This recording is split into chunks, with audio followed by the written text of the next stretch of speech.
제가 읽도록 하겠습니다. 이스라엘 자손들아, 여호와께서 너희를 쳐서 이러시는 이 말씀을 들으라.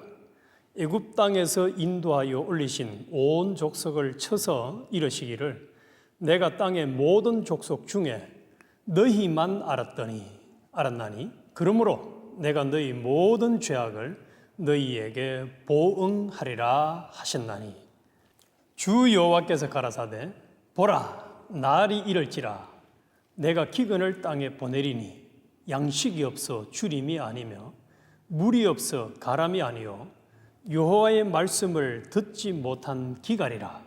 사람이 이 바다에서 저 바다까지 북에서 동까지 비틀거리며 여호와의 말씀을 구하려고 달려 왕래하되 얻지 못하리니. 아멘. 오늘은 우리 이 아모스에 대해서 같이 은혜를 나누도록 하겠습니다. 이 아모스의 제목을 정한다면은 율법에 대한 태도, 하나님의 말씀을 어떤 자세로 대하느냐에 대해서 우리 같이 은혜를 나누겠습니다. 먼저 이 질문을, 이 아모스를 묵상하면서 이 질문을 하는 것이 좋겠다는 생각이 들었습니다. 나의 삶은 하나님을 심히 기쁘시게 하는 삶인가? 아니면은 하나님을 심히 불안하고 속상하게 하는 삶인가? 하나님의 형상대로 지음받은 사람, 또 그 중에서도 부모가 자녀를 볼 때에 이 두 종류의 자녀가 있는 것 같아요. 자녀로 인해서 심히 기뻐하고 아주 행복한 부모가 있고, 또 어떤 부모는 자녀 때문에 아주 못 죽어서 사는, 너무너무 힘들어하는 그런 부모가 있는 것 같아요. 그러면은 그 부모는 자식을 평생 이거는 뭐 버리지도 못하고 없앨 수도 없고 안고 살아가는데 늘 힘들죠. 그런데 반대로 내 부모를 공경하라는 말씀을 따라서 또 참 진리를 따라서 믿음으로 잘 살아가면서 하는 행동마다 부모를 기쁘게 하는 자녀가 있다면 그 자녀는 참으로 부모를 그보다 더 만족하게, 행복하게 또 잘 살도록 하는 길은 없을 겁니다. 그래서 이 아모스를 묵상하면 할수록 나는 하나님을 심히 기쁘게 하는 사람인가? 아니면 하나님을 심히 불안하고 답답하고 괴롭게 하는 사람인가? 그래서 사도행전 13장 22절, 이건 우리가 잘 아는 성경입니다. 내가 이새의 아들 다윗을 만나니 내 마음에 합한 사람이라 내 뜻을 다 이루게 하리라 하시더니. 그래서 하나님이 지은 사람들 중에서 다윗을 만나니까 하나님 마음에 쏙 들었어요. 그래서 내가 다윗을 통해서 내 뜻을 이루겠다. 이런 삶을 하나님은 우리가 살아가기를 원하십니다. 그리고 요한 3서 1장 4절에도 내가 내 자녀들이 진리 안에서 행한다함을 듣는 것보다 더 즐거움이 없도다. 하나님의 자녀된 우리들이 진리 안에서 살아간다. 미주 서북의 성도들이 참 세상을 본받지 아니하고 산 제사로 드리며 참 진리 안에서 좁은 길로 걸어가면서 살아가는 참 고생 또 노력을 듣는 것보다 더 기쁜 것이 없다. 이렇게 말씀을 하고 있습니다. 그런데 이 아모스를 쭉 9장까지 밖에 안 되니까 여러 번 읽어보면은 무슨 생각이 나느냐. 이런 하나님의 기대와 뜻과는 전혀 달랐습니다. 전혀 달랐어요. 그래서 이 아모스는 지금 여기 있는 그 중간쯤 요 정도 시대인데 이제 예수님이 오시기 전 약 755년경에 이 아모스 선지자를 통해서 기록된 건데 이 북쪽 이스라엘이 멸망하기 전에 여기 오바다, 요엘, 또 요나 뭐 이렇게 많은 선지자들을 미가, 이사야, 호세아, 아모스까지 보내서 이제 이스라엘 너희들이 하도 내 말을 안 듣고 죄를 지어서 내가 너희를 멸망시킬 수밖에 없다. 그렇게 말씀을 하고 있는 겁니다.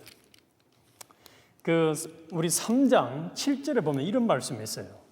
주 여호와께서는 자기의 비밀을 그 종 선지자들에게 보이지 아니하고서는 결코 행하심이 없으시니라.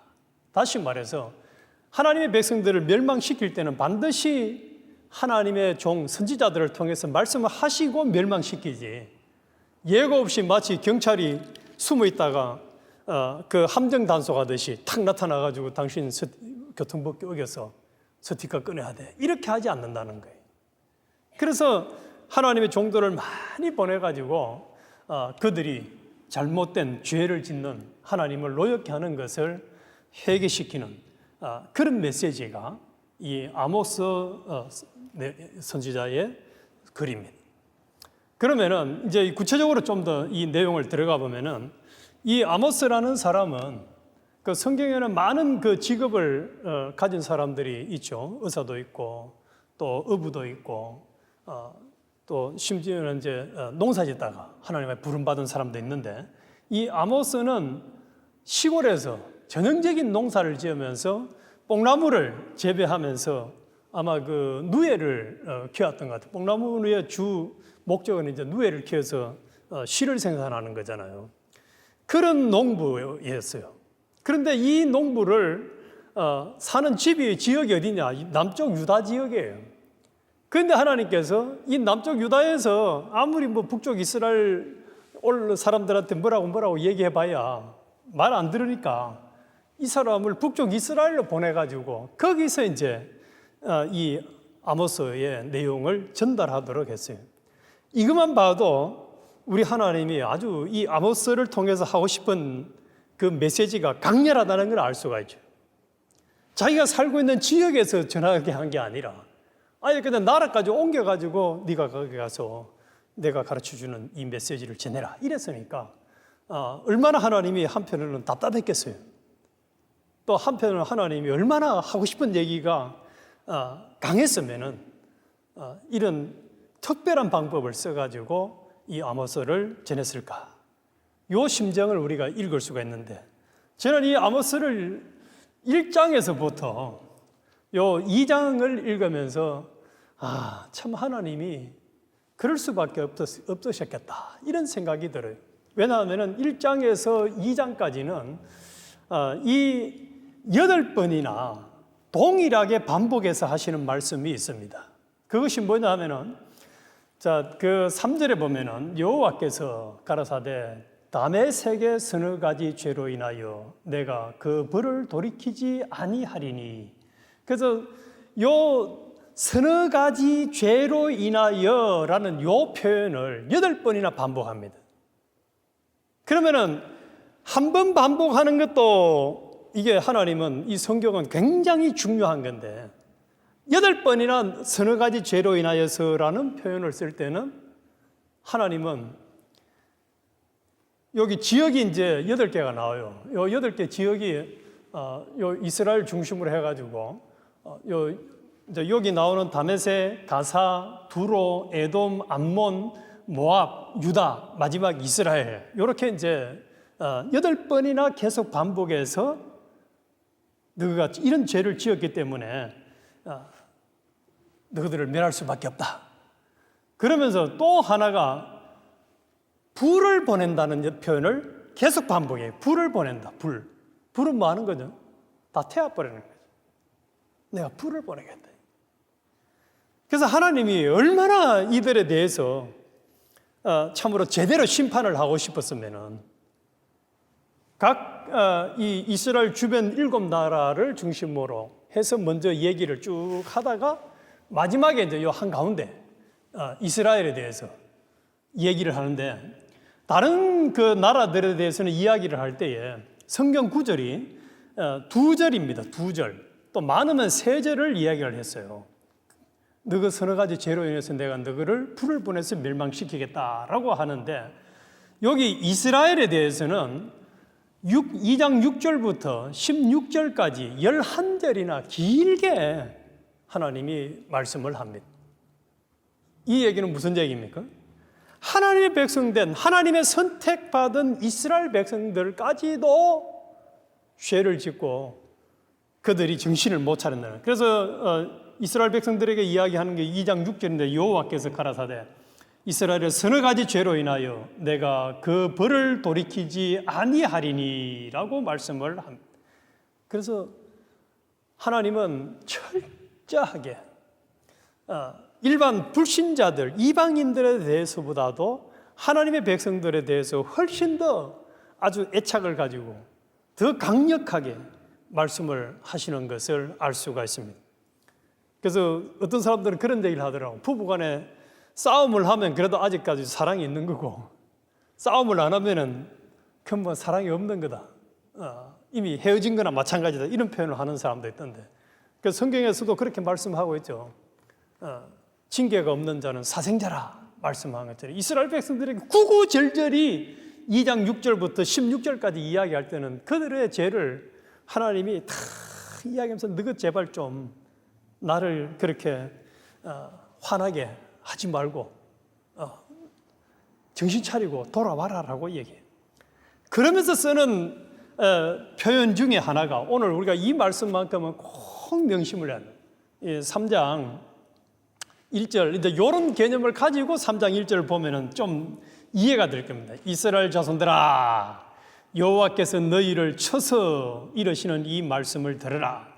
애굽 땅에서 인도하여 올리신 온 족속을 쳐서 이르시기를 내가 땅의 모든 족속 중에 너희만 알았던 나니, 너희만 알았나니. 이스라엘 또 땅에 있는 많은 이방인들도 있지만은 그 중에서 이스라엘 백성 너희만 알았나니 그러므로 내가 너희의 모든 죄악을 너희에게 보응하리라. 특별히 다른 사람들은 관심이 없다는 거예요. 우리 하나님 오로지 하나님의 선택받은 백성, 또 출애굽에서 애굽에서 종살이 하던 데서 구원한 그 하나님의 백성들 너희만 알았나니, 이렇게 너희만 알았나니. 이걸 적용하면, 우리에게 적용하면 어떻게 되겠습니까? 내가 세상에 뭐 70억 인구, 지금 우리가 살고 있는 이 시대에 사는 사람이 전 지구상에는 70억 인구가 넘는 사람들이 살고 있다고 하는데 그 중에 내가 선택해서 피 흘려 구속을 해서 너를 성전 삼아서 나의 기업으로, 나의 아들로, 나의 분기소로 삼은 너희만 알았나니, 이렇게 말씀하시는 것과 동일해. 제가 이 말씀을 준비하고 묵상하면서 제가 고등학교 1학년 때 생각이 강하게 났습니다. 제가 중학교 3학년 때 이제 인문계를 가느냐 실업계를 가느냐 이런 생각을 하는 가운데 동생들이 많아서 이제 나는 일단은 실업계를 가야 되겠다. 그래서 아버지한테 대학을 안 가고 고생을 덜 시켜야 되겠다 생각을 해서 실업계를 갔습니다. 그런데 한 6월 달쯤 되니까 이제 후회가 되는 거예요. 아, 나도 이 인문계를 가야지 하는 생각이 들었어요. 그래서 이제 한 달 아주 고민을 하다가 아버님한테 이제 말씀을 드렸어요. 나 이 학교 그만 다니고 인문계를 가고 싶다. 그러니까 아버님께서 시골 집에서 제가 자취하는 읍에 내려오셔가지고 딱 한마디를 하셨는데 그 말을 저는 죽어도 안 잊어버릴 거예요. 아마 치매가 오기 전에는 잊어버리지 않을 거예요. 네가 학교 안 다니면 난 죽겠다. 이 말씀을 딱 하시는 거예요. 네가 학교 안 다니면 난 죽겠다는 거예요. 그렇게 말씀하시는데 제가 어떻게 학교를 포기할 수가 있겠습니까? 아버지로서는 저에 대한 생각이 그 정도로 강한 줄을 제가 전혀 느끼지를 못했던 거예요. 지금 이 2절을 보니까 그런 느낌이 안 드세요? 하나님께서 이스라엘 백성들이나 우리를 보는 느낌이, 그 마음의 상태가 내가 다른 사람들은 관심이 없어. 너한테만 관심이 있어. 택한 너를 위해서 피 흘려 구속한 우리 자신들에게 관심을 이렇게 가지신다는 사실. 이렇게 가지. 그런데 문제는 이스라엘 백성들이 불법을 행하고 불의를 행하고 참 정신을 못 차리는데 문제가 있습니다. 정신을 못 차려. 그래서 하나님은 계속해서 이제 1장에서 6장까지 그들의 이 불법과 불의에 대해서 강하게 이제 심판을 하실 것을 말씀합니다. 근데 이제 그 핵심 내용들이 뭐냐를 보니까 그들이 이제 신앙생활을 나름대로는 아주 열심히 합니다. 어느 정도 열심히 하냐면은 11조도 일주일에 2번이나 11조를 해요. 아주 열심히 하는데 문제는 이제 하나님이 예배하라고 하는 예루살렘에서 가서 하는 것이 아니라 베델이라는 지역에 자기들이 마음대로 가서 그냥 예배하면서 자기 마음대로 하나님 앞에 신앙생활을 하는 거예요. 그래서 우리는 항상 이걸 명심해야 해요.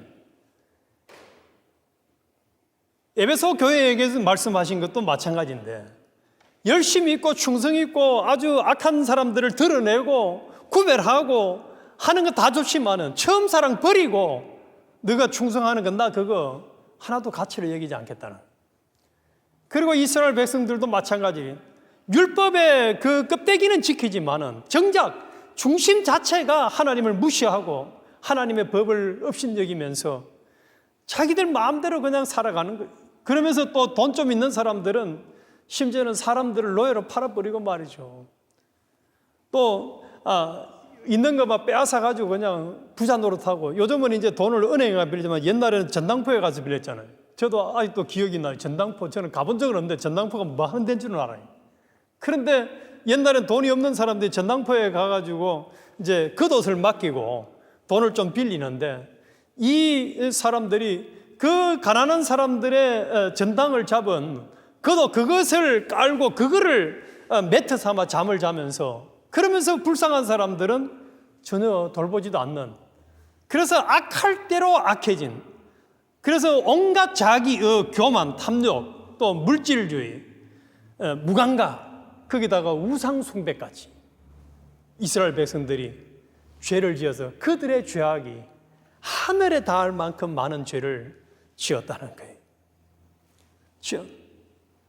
그래서 하나님은 그들을, 공의의 하나님이 심판을 하지 않을 수가 없다는 거예요.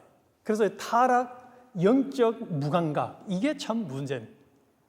우리 지난 주일날도 나눴지 않습니까?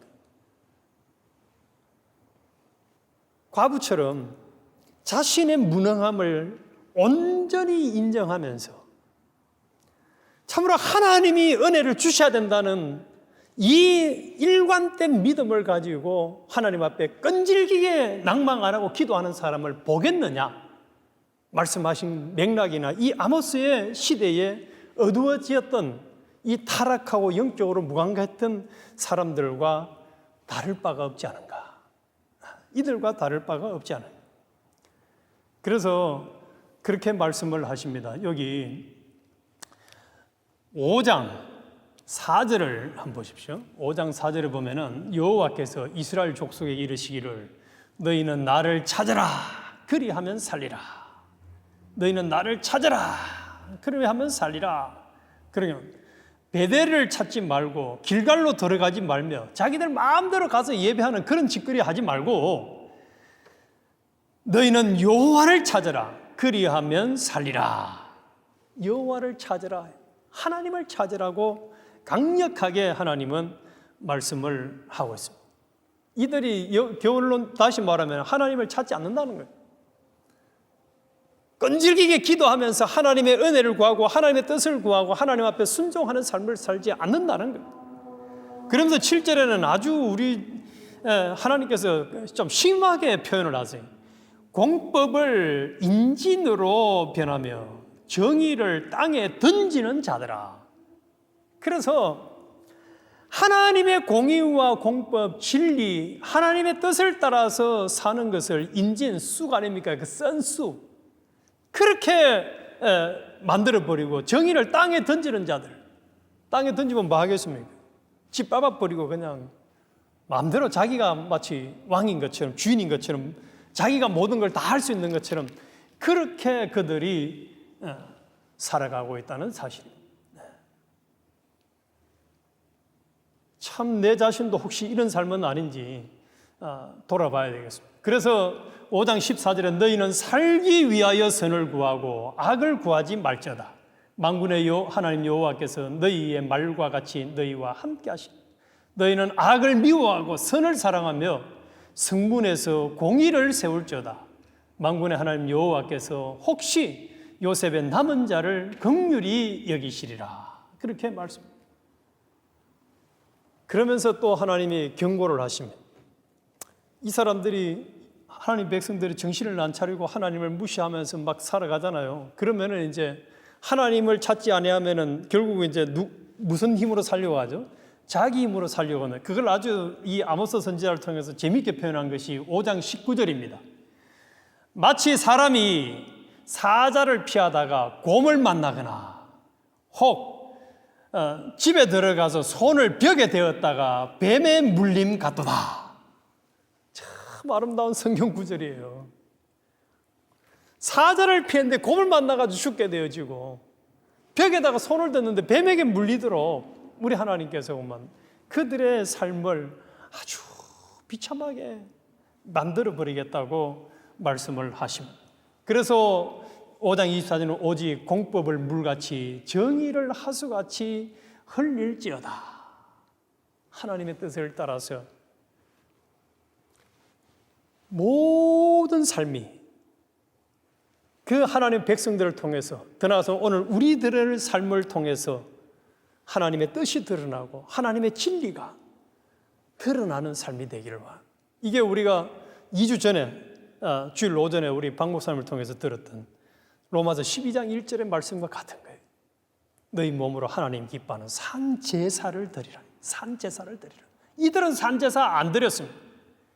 오로지 자기들 마음대로 하나님을 무시하면서 하나님을 내팽개쳐 버리고 살았던 사람들입니다. 그래서 그들에 대한 심판을 이제 말씀하는 것이 여기 7장에서 9장까지 아주 강하게 말씀을 합니다. 그래서 그들에게 이제 심판을 내리는데 메뚜기를 통해서 심판을 하시고 불을 통해서 심판을, 가뭄은 지난번에도 우리 나눴습니다만 다 죽는 거잖아요. 모든 식물이, 동물까지 다 죽는 게 가뭄의 죄야. 그리고 다림줄, 이게 건축을 할 때 그 벽을 쌓을 때 다림줄을 딱 내려가지고 이게 똑바로 맞나 안 맞나, 그들의 하나님이 이스라엘 백성들의 행위를 다림줄에 대한 환상으로 그들을 심판할 것을 말씀을 하고 있고, 또 이제 하나님이 단 곁에 서셔가지고 우상 신전을 섬기는 것을 다 무너뜨려 버리겠다는 것을 말씀을 합니다. 그래서 한마디로 마치 이스라엘 백성들을 완벽하게 그들의 죄악에 대해서는 심판을 하시겠다. 반드시 하나님의 주권적인 능력으로 철저하게 심판을 하겠다는 걸. 한 가지만 해도 참 무시무시한데 5가지의 이 재앙을 내리실 것을 명확하게 말씀을 하고 있습니다. 그러다가 이제 마지막에 9장에 가가지고 우리 하나님이 회복의 약속을 이야기하십니다.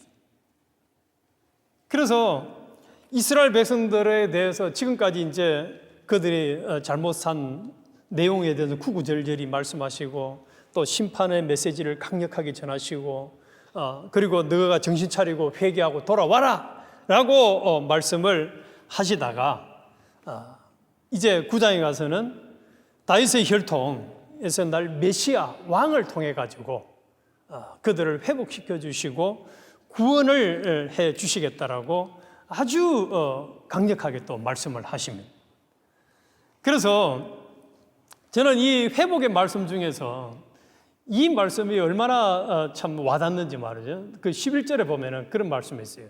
9장 11절 마지막에 그날에 내가 다윗의 무너진 천막을 일으키고 그 틈을 막으며 퇴락한 것을 일으켜서 옛적과 같이 세우고 저희로 에돔의 남은 자와 내 이름으로 일컫는 만국을 기업으로 얻게 하리라.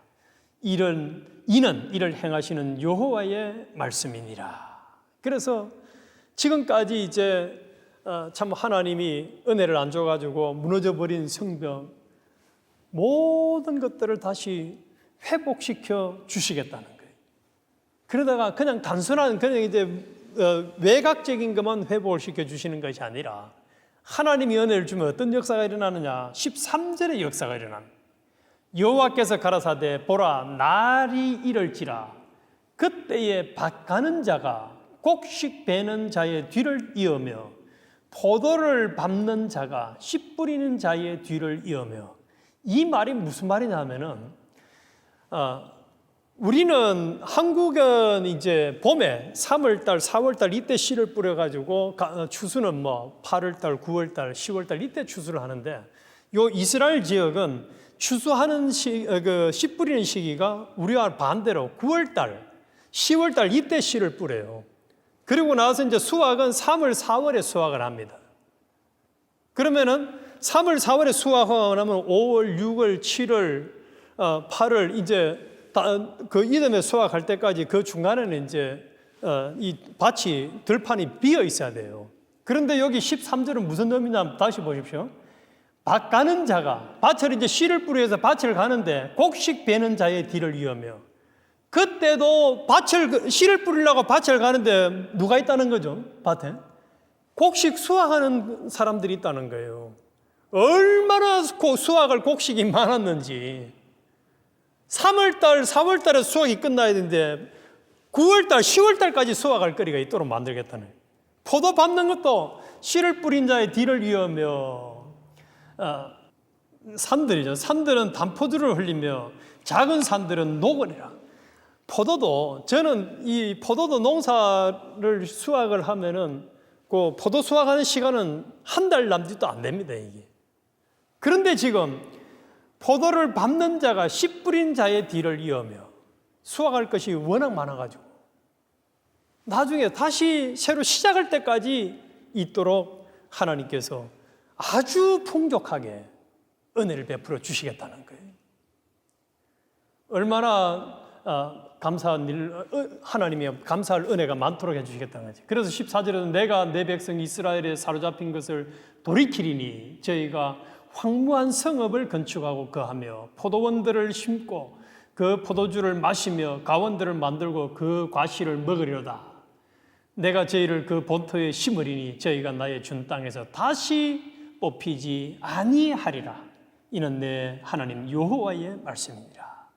그래서 하나님께서 그들에게 회복을 완벽하게 시켜주겠다고 말씀을 하고 있는. 그래서 이 아모스의 내용을 우리가 정리를 하면 이렇게 정리를 할 수 있을 것 같아요. 지금 하나님이 이스라엘 백성들에게 그들을 부를 때에 무슨 심정으로 본다고 했습니까? 내가 너밖에 모른다. 선택한 너밖에 모른다.